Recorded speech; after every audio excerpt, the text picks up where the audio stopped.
कबो झड़िया कहियो टाटा तब का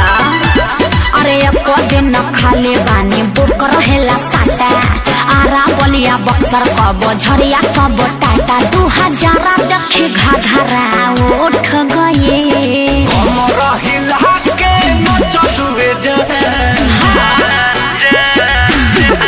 अरे बोला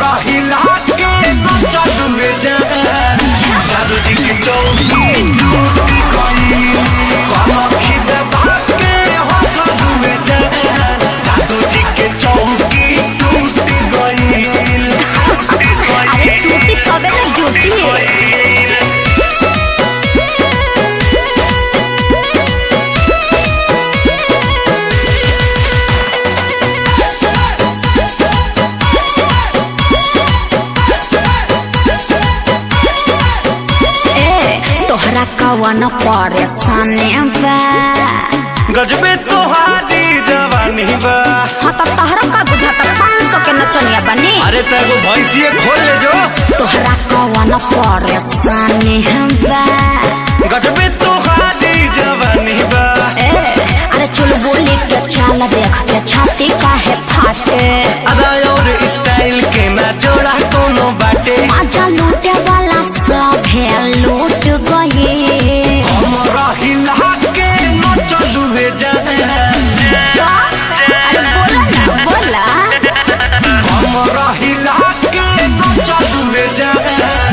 जादू जी की चौकी टूटी गई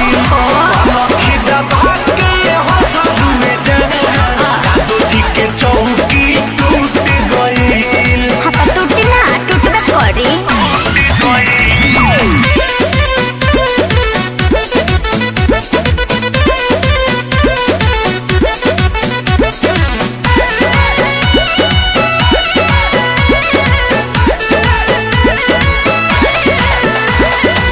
मिले वाला ये तना